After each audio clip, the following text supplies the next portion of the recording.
Siguiendo con esta serie de la Iglesia conforme al corazón de Dios, les invito en esta ocasión que puedan abrir su Biblia o prestar atención en el Evangelio de Mateo capítulo 16, versos 13 al 18, que dice de la siguiente manera: Cuando llegó Jesús a la región de Cesarea de Filipo, preguntó a sus discípulos diciendo: ¿Quién dicen los hombres que es el Hijo del Hombre? Y ellos dijeron: unos, Juan el Bautista, y otros, Elías, pero otros, Jeremías, o uno de los profetas. Él les dijo: ¿Y vosotros, quién decís que soy yo? Respondiendo Simón Pedro dijo: Tú eres el Cristo, el Hijo del Dios viviente. Y Jesús, respondiendo, le dijo: Bienaventurado eres, Simón, hijo de Jonás, porque esto no te lo reveló carne ni sangre, sino mi Padre que está en los cielos. Yo también te digo que tú eres Pedro, y sobre esta roca edificaré mi iglesia, y las puertas del Hades no prevalecerán contra ella. Hablar de la iglesia que Dios quiere podría representar un gran reto para todo predicador, pastor o autor, ya que al hacerlo necesita cuidarse de que sus ideas no correspondan al modelo de iglesia que él soñó, sino al modelo que Dios dejó plasmado en su palabra. Al ser falibles, como todo ser humano, si escribimos sobre la iglesia que Dios se propuso fundar en la tierra, podríamos terminar predicando o escribiendo acerca de la iglesia con la cual nos sentimos más identificados por razones culturales, denominacionales o personales, y no necesariamente porque corresponda al patrón descrito por Dios a lo largo del Nuevo Testamento. Consciente de este peligro, se torna imprescindible estar apegados al texto bíblico, sabiendo que, de lo contrario, podríamos terminar pecando contra Cristo y también con su novia, a la que Él le dio el nombre de mi iglesia. En el libro de Apocalipsis 21, verso 9, Cristo llama a su iglesia novia y esposa. Es la misma palabra de Dios la que nos muestra la estrecha relación que Cristo estableció entre su persona y su iglesia.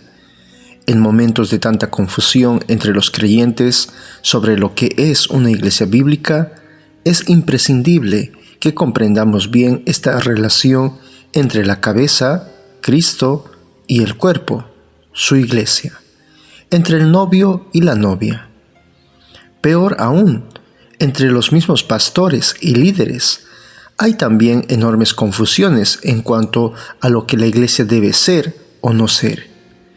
Algunos están tan desorientados que llegaron a preguntarse si la iglesia podría sobrevivir en los tiempos modernos, y, atemorizados por esa idea, quisieron transformarla y negociaron la verdad que la sostuvo durante todos los pasados siglos. Vez tras vez se escucha la queja de lo difícil que resulta hoy en día encontrar una iglesia bíblica. ¿Y por qué es así? Esto no es nada nuevo. Como bien sabemos, el error siempre proliferó con mayor rapidez que la verdad. La mentira y la falsedad parecen absorberse por ósmosis, mientras que hacer florecer la verdad cuesta un enorme trabajo. En el libro de Apocalipsis, Cristo pasa revista a 7 de sus iglesias que existían en Asia Menor en el primer siglo, pero que a su vez representan 7 tipos de iglesia que podemos encontrar a lo largo de la historia de la iglesia y por tanto entre las actuales. De estas 7, solo 2 no fueron corregidas o amonestadas: la de Filadelfia y la de Esmirna. Las demás estaban en pésimas condiciones. Pérgamo había permitido la doctrina de Balaam. La Odisea se había dormido en su opulencia. Sardis estaba muerta espiritualmente. Éfeso había perdido su primer amor. Y Tiatira había tolerado las herejías. la idolatría y la inmoralidad. Todas estaban enfermas y muchas de las iglesias de hoy siguen la misma trayectoria. Creo que en momentos como estos se hace imprescindible hablar de lo que de verdad representa la iglesia para Cristo. Son muchos los ataques que está recibiendo la iglesia del Señor, y esos ataques no solo proceden desde afuera, sino también desde dentro de la iglesia. Sin lugar a dudas, los peores ataques que un ejército puede sufrir son aquellos que vienen desde su interior, algo que en inglés se denomina friendly fire o fuego amigo. Cuando tenemos al enemigo enfrente, conocemos quién es, pero cuando el enemigo está camuflado en medio de nuestras propias tropas, no tenemos idea desde qué lugar disparará la próxima artillería. La iglesia siempre recibió embates de parte de aquellos que no se identifican con el movimiento cristiano, y esta es una artillería pesada, que dispara desde afuera. Pero lo peor es que desde adentro los ataques provienen de aquellos que dicen ser cristianos. Estos son los que distorsionaron el Evangelio y lo convirtieron en algo totalmente divorciado de la verdad que Cristo predicó. Los ataques desde el interior son más temidos porque seducen a muchos hijos de Dios, por lo menos durante un tiempo, y porque confunden no solo a los creyentes, sino también a los incrédulos, y así acarrean funestas consecuencias. Satanás sabe que, si logra destruir la iglesia de Cristo, habrá logrado la victoria. Él conoce lo que el apóstol Pablo le reveló a Timoteo en su primera carta, en el capítulo 3, verso 15, cuando le decía que la iglesia es la columna y el sostén de la verdad. Si logramos debilitar la iglesia, logramos diluir la verdad. Si diluimos la verdad, disminuimos la luz que la verdad proyecta. Y si disminuimos la luz que la verdad proyecta, nos quedamos en tinieblas. Por eso, la manera más efectiva de hacer tambalear el movimiento cristiano es restándole importancia a lo que es la iglesia de Cristo. Y Satanás está lográndolo, por lo menos por un tiempo. Esa es una de las razones por la que muchos piensan que pueden ser cristianos sin asistir a la iglesia, que pueden tener una relación con Cristo sin tener una relación con su iglesia, amparándose en la excusa de que la iglesia está llena de hipócritas. Imaginemos que tengo un amigo y le digo: yo no tengo problemas en relacionarme contigo. De hecho, tengo un gran interés de ser tu amigo. Pero mi problema es que no confío en tu esposa, porque la considero una hipócrita.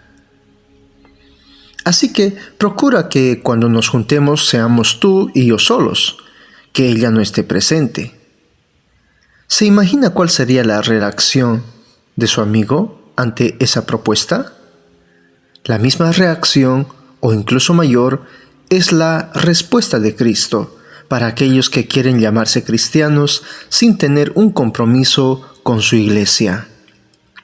La generación individualista de nuestros días le restó importancia a la iglesia como institución, porque es más cómodo y menos comprometedor pertenecer a un lugar donde se reciben beneficios, sin tener que asumir responsabilidades.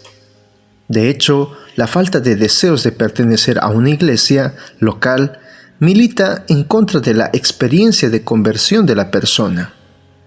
El apóstol Juan, en su primera carta, nos ayuda a entender que un verdadero creyente se caracteriza por una genuina comunión con Dios y con los hermanos.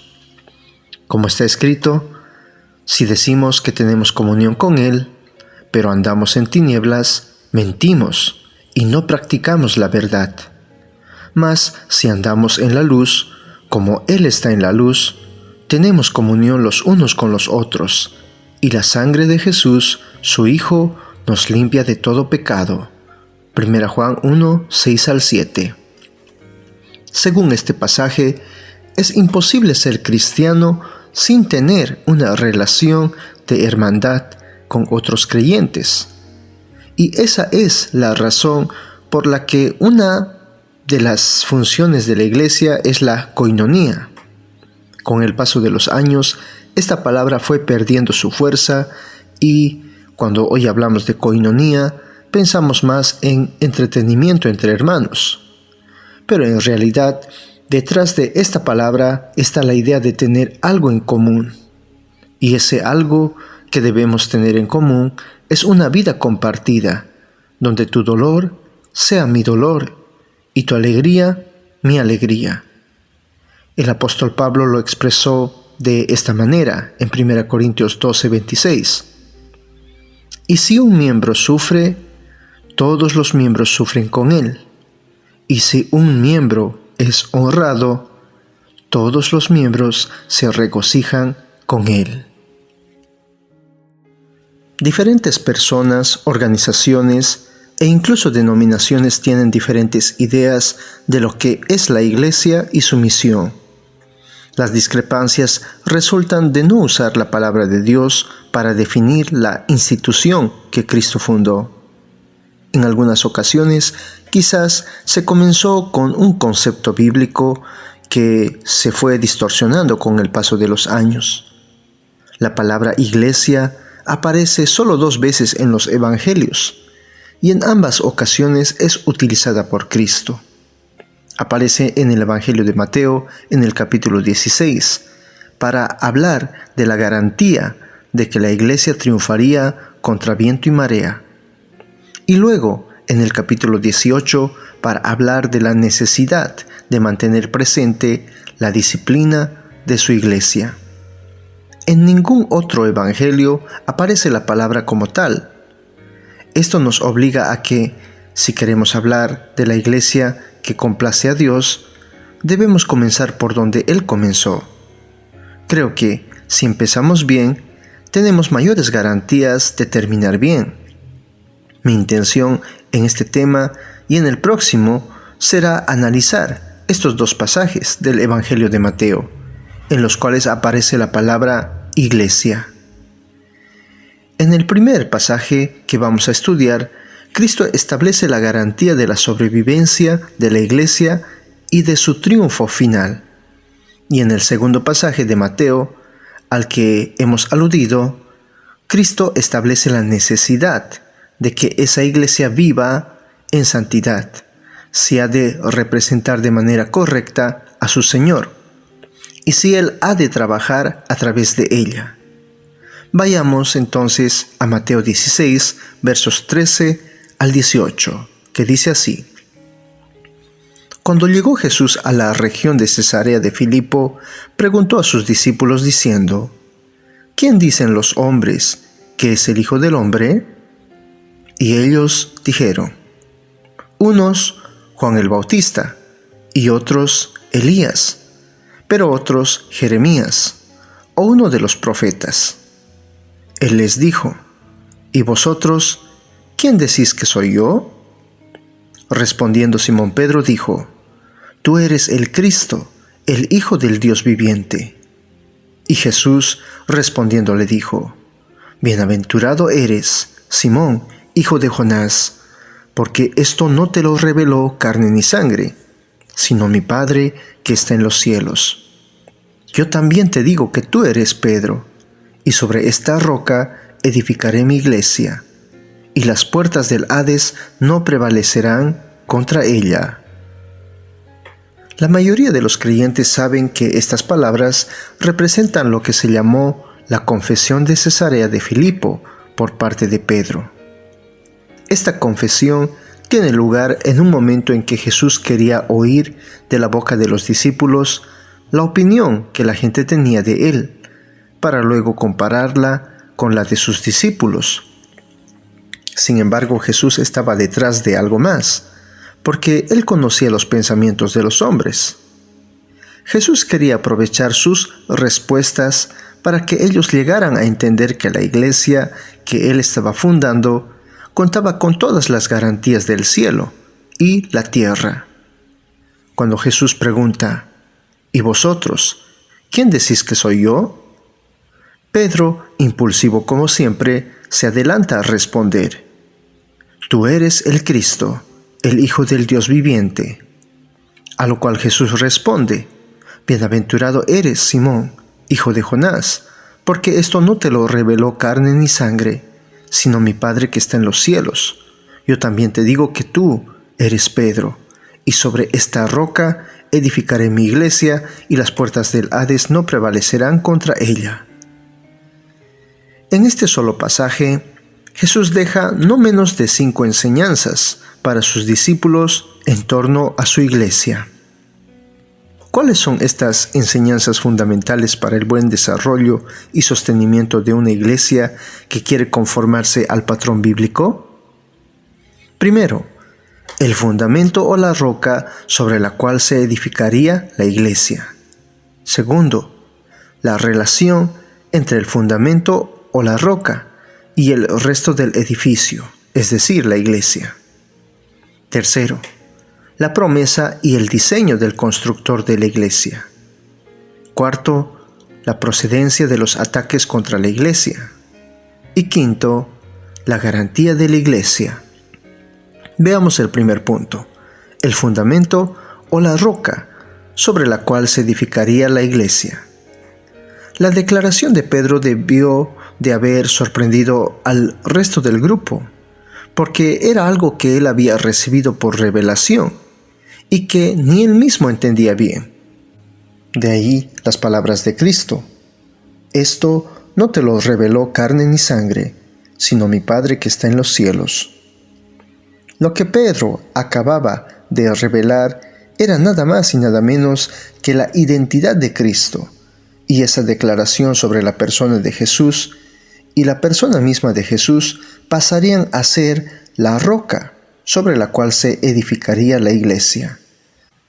Toda edificación es tan fuerte como el fundamento que la sostiene, de manera que cuando Cristo dice que sobre él, como la roca, sería edificada su iglesia, estaba expresando de qué tamaño sería y qué solidez tendría aquello que se proponía edificar. Efesios 2:19 nos habla de que nosotros estamos edificando sobre el fundamento de los apóstoles y profetas, y Jesús mismo es la piedra angular. En la antigüedad, la piedra angular era la primera piedra que se colocaba y determinaba la posición y la dirección en que se colocarían todas las demás piedras. Cristo fue y sigue siendo esa piedra angular que ha determinado dónde iremos incrustados el resto de nosotros. Todo movimiento religioso que no tenga a Cristo como fundamento es igual a una edificación construida sobre la arena, que se caerá tan pronto vengan los primeros vientos de tormenta o las primeras tempestades. El tiempo demuestra esa verdad. Para saber si Cristo se consideraba a sí mismo como la roca y lo que pensó de aquellos que se propusieron oponerse al proyecto de levantar su iglesia, basta con leer estas palabras que salieron de sus propios labios y que aparecen en Lucas 20:18. Todo el que caiga sobre esa piedra será hecho pedazos, y aquel sobre quien ella caiga lo esparcirá como polvo. Esta advertencia no puede tomarse a la ligera porque las consecuencias de ignorarla son funestas. Cristo no ve con neutralidad a aquellos que se oponen al crecimiento y expansión de la iglesia. De hecho, según estas palabras, quienes se opongan a sus planes serán destruidos. Cuando Cristo se define como la roca, hace dos cosas. Primero, les da garantía a los discípulos de cuán sólida sería la iglesia que iba a levantar. Y en segundo lugar, les advierte que oponerse a sus propósitos es un gran despropósito, hasta el punto de que él asegura que aquel Sobre quien caiga la roca será esparcido como polvo, y aquel que caiga sobre la roca será hecho pedazos. Cristo garantizó la permanencia de la Iglesia, y por eso quienes hoy se preguntan si la Iglesia sobrevivirá a estos tiempos, deben recordar que la Iglesia tiene todo el poder del cielo y de la tierra como garantía de triunfo en espera de su segunda venida. Pero la palabra dice más sobre esta roca o esta piedra. Pedro define a Cristo como una piedra viva en el 1 Pedro capítulo 2 verso 4. El apóstol también describe a Cristo como una preciosa piedra en 1 Pedro 2:6 y luego como una piedra de tropiezo y roca de escándalo en el verso 8.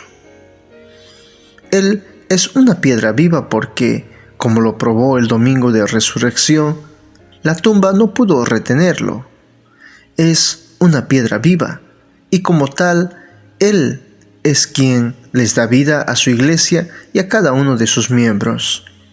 Y Él es una piedra preciosa.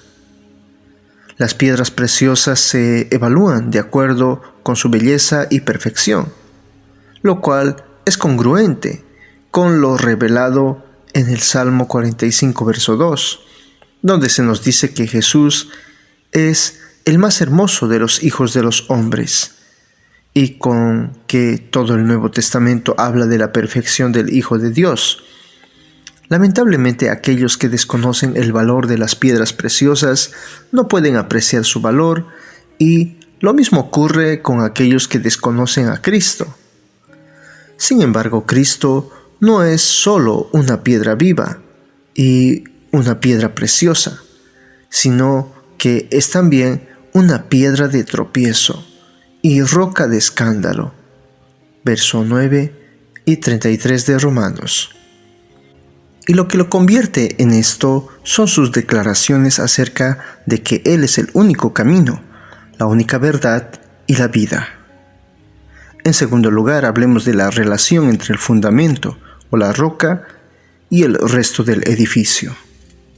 Cristo dijo que su iglesia sería construida sobre Él como la roca, de forma tal que se ve a sí mismo como inseparable de su iglesia. Esa es la razón por la que la Biblia llama a la iglesia el cuerpo de Cristo. Él es la cabeza. ¿Acaso se vio alguna vez un cuerpo caminando sin cabeza o una cabeza caminando sin un cuerpo? De la misma manera, Cristo no se concibe separado de su iglesia. Eso es muy diferente a cómo vive el cristiano de hoy, que a menudo quiere tener una relación con Cristo sin tener una relación con su iglesia. El concepto moderno de la iglesia es comparable a una comida tipo buffet. En un buffet, cada cual escoge lo que le gusta y deja lo que no le gusta. Hoy, algunos de los hijos de Dios actúan de la misma manera. Asisten al templo, seleccionan lo que les gusta y rechazan lo que no les es de su agrado. De hecho, es frecuente ver a creyentes que asisten a diferentes iglesias, pero no se comprometen con ninguna, porque de esa forma pueden aprovechar de cada una lo que se ajuste a su conveniencia. De una iglesia toman la prédica o la adoración, y de la otra toman el ministerio de jóvenes, por dar un ejemplo. Es como si alguien trabajara en un lugar, y de ese lugar toma las responsabilidades que le competen, pero prefiere cumplir esas responsabilidades con las facilidades de otro lugar de trabajo que le parece más placentero. Ningún trabajo lo aceptaría y nos parecería lógico que así fuera. Ahora bien, cuando la iglesia hace alguna demanda de este tipo, entonces a los ojos de mucha gente nos volvemos intransigentes. Las mismas iglesias fomentaron este tipo de pensamiento. Un buen ejemplo es el Mall of America en Minneapolis, que abrió sus puertas en agosto de 1992. Se trata de un centro comercial gigantesco que costó más de $650 millones cuando se construyó. Tiene una dimensión mayor que 7 estadios de los Yankees de Nueva York. Al momento de su apertura, entre la tienda Bloomingdale's y la tienda Sears, se instaló una iglesia. Esta iglesia ofrece hoy 3 tipos de cultos: uno tradicional, uno contemporáneo y un culto postmodernista, en el que se usan videos, artes, luces y experiencias multisensoriales, tal como se puede leer en su página web.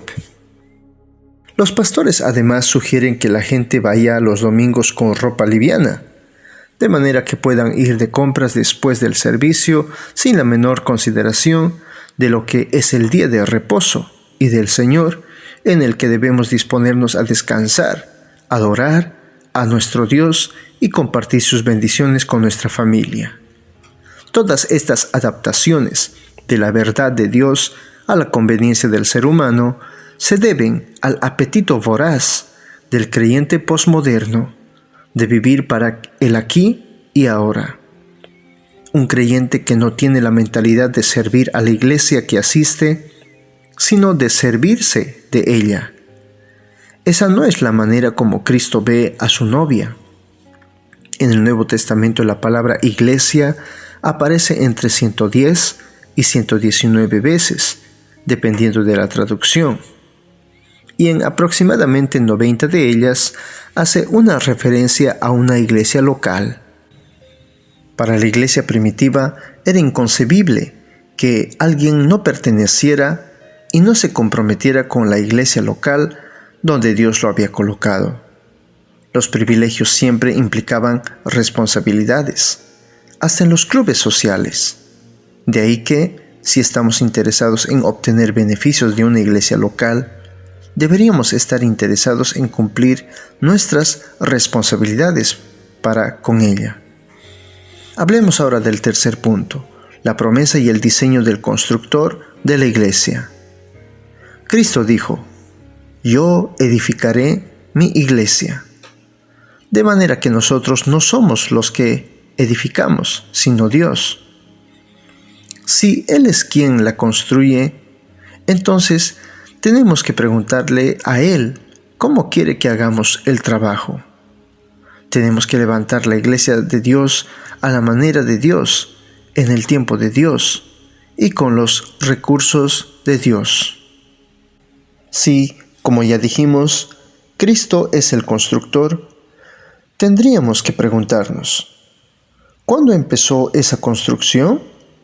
¿Y cuáles son las características principales de esa iglesia que Cristo se propuso edificar?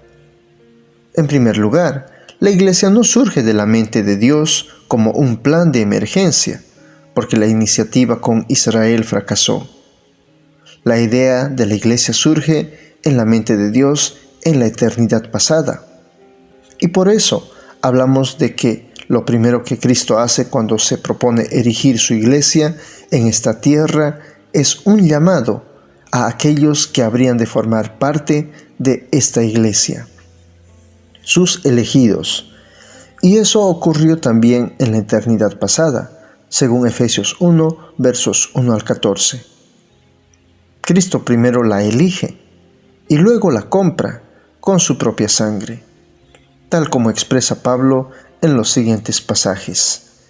1 Corintios 6:20 dice: pues por precio habéis sido comprados. Por tanto, glorificad a Dios en vuestro cuerpo y en vuestro espíritu, los cuales son de Dios.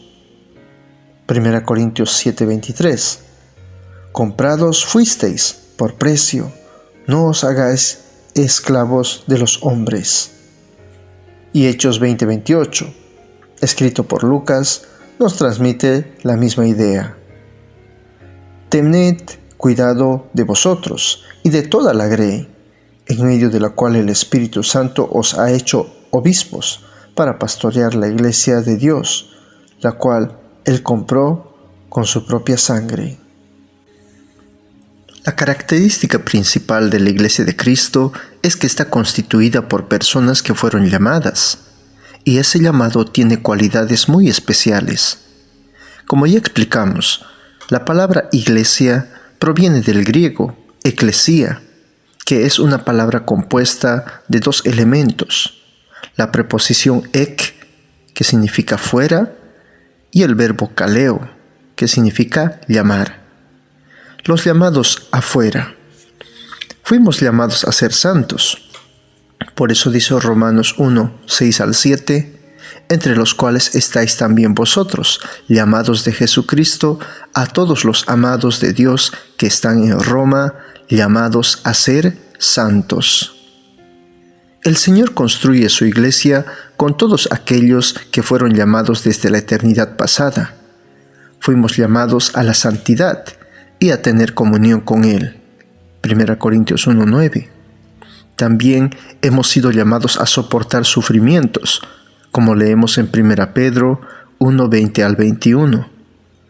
Algo que reafirma Pablo en Filipenses 1:29, con estas palabras: porque a vosotros se os ha concedido por amor de Cristo no solo creer en Él, sino también sufrir por Él.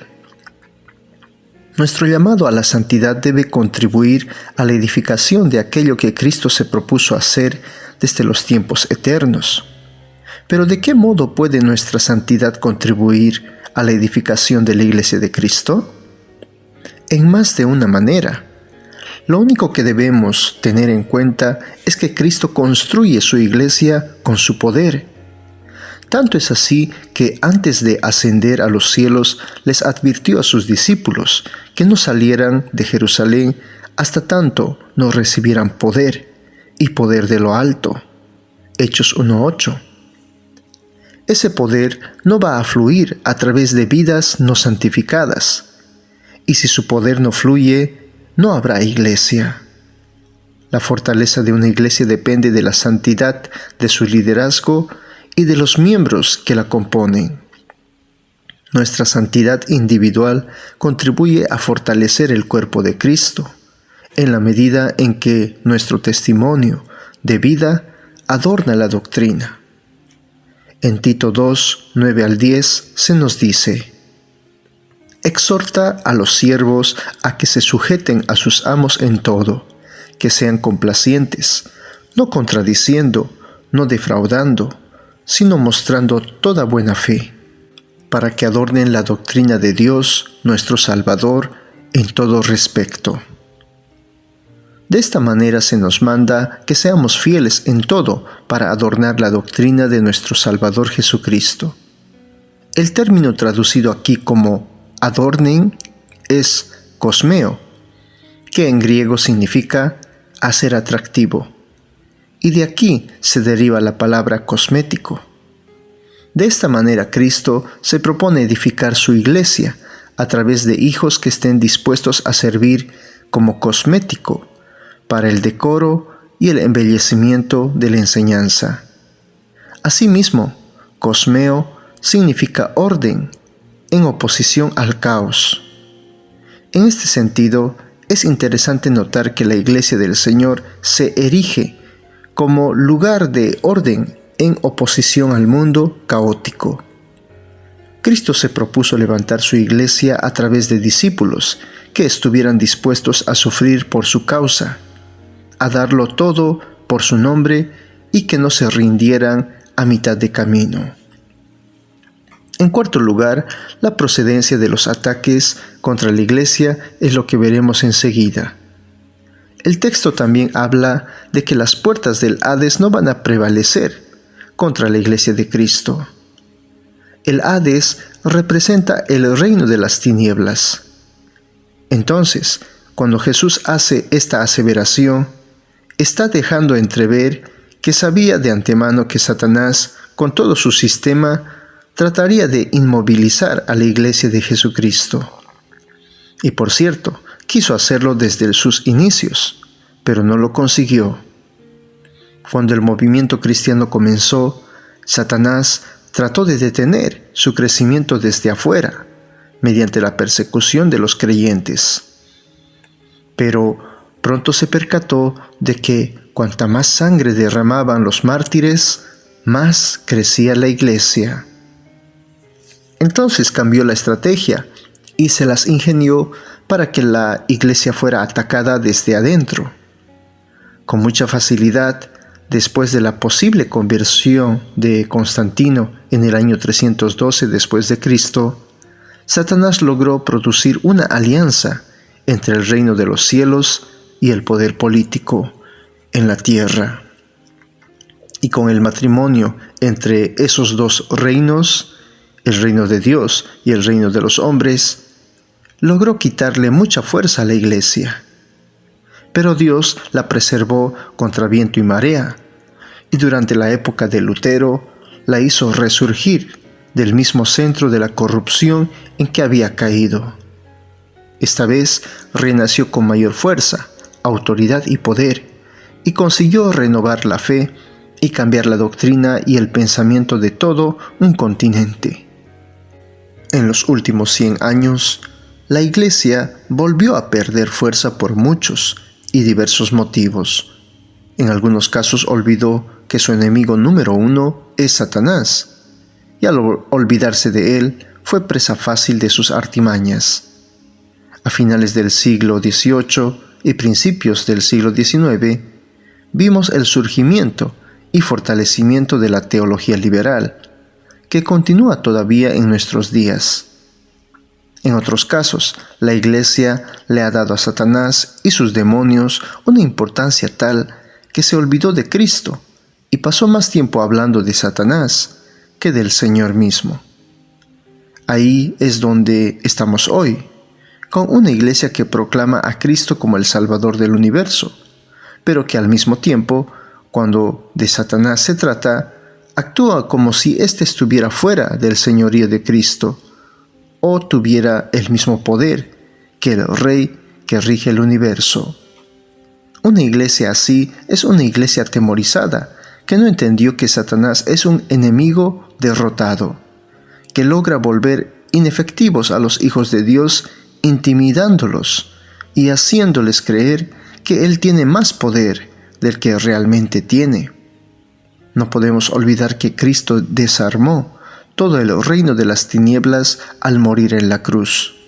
Como dice, habiendo cancelado el documento de deuda que consistía en decretos contra nosotros y que nos era adverso, y lo ha quitado de en medio, clavándolo en la cruz, y habiendo despojado a los poderes y autoridades, hizo de ellos un espectáculo público, triunfando sobre ellos por medio de él.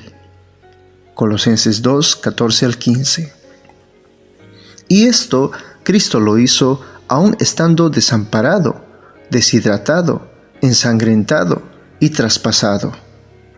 Así demostró que lo más débil de Dios es más fuerte que todo el poderío del reino de las tinieblas. Es lamentable que muchos de los hijos de Dios no estén convencidos de esta verdad y, por esa razón, viven amedrentados y permiten que otros también lo estén. En los últimos tiempos estamos siendo testigos de cómo la Iglesia se desvía de su camino para irse detrás del Evangelio de la prosperidad, detrás de aquellos que muestran señales y prodigios, detrás de predicadores que les alimentan su deseo de poder y aún más, detrás de todo un nuevo movimiento de supuestos profetas y apóstoles que dicen traer nuevas revelaciones de parte de Dios que ellos llaman el rema de Dios.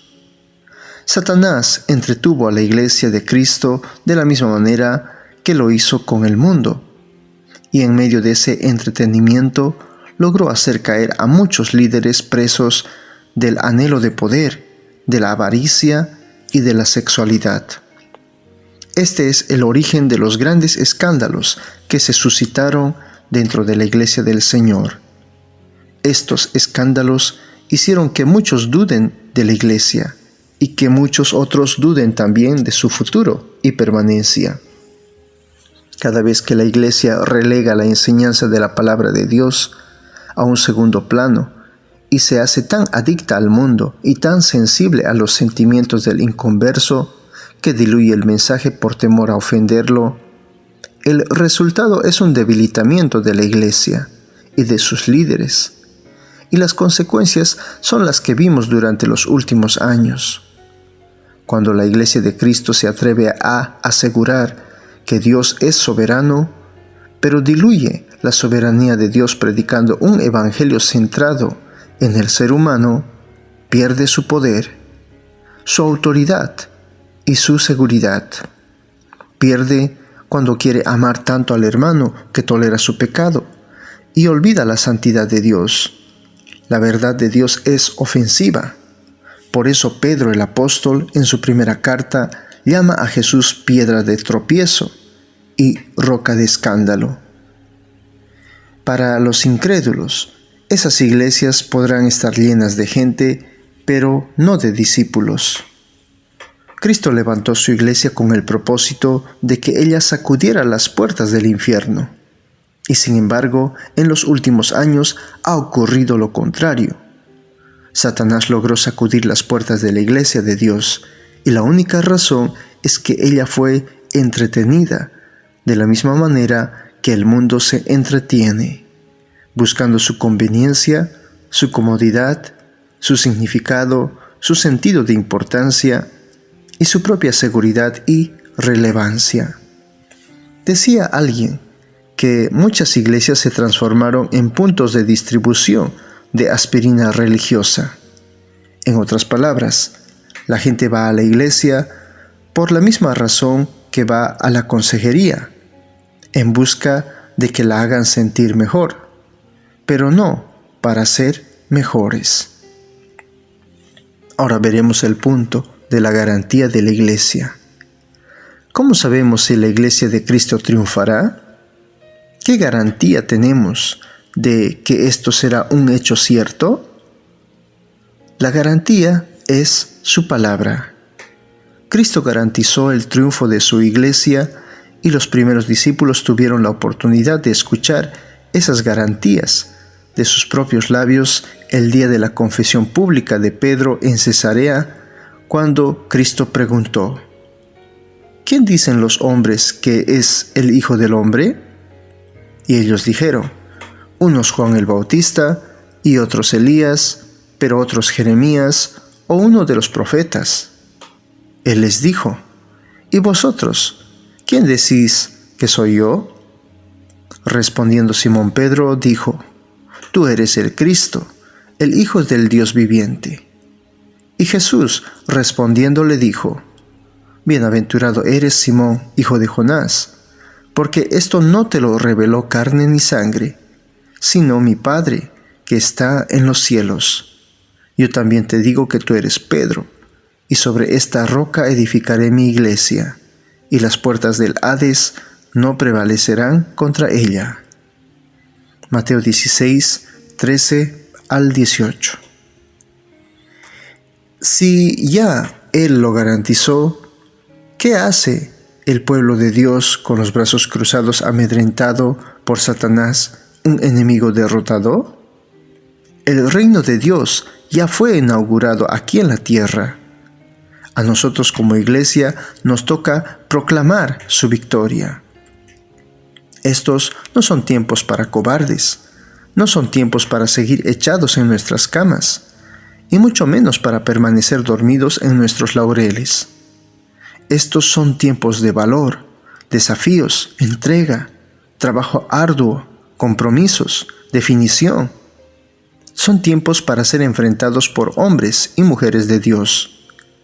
Estos son tiempos para creyentes que estén dispuestos a no detenerse ante las adversidades, que estén decididos a continuar incluso después de haber visto la amistad traicionada, el honor vendido, la verdad cambiada, la santidad de Dios trivializada y su palabra comercializada, y que, aún después de esto, estén preparados para decir: antes herido por su causa que escondido y retraído por temor; antes pobre que vendido por dinero; antes rechazado por vivir su verdad que popular por traicionarla.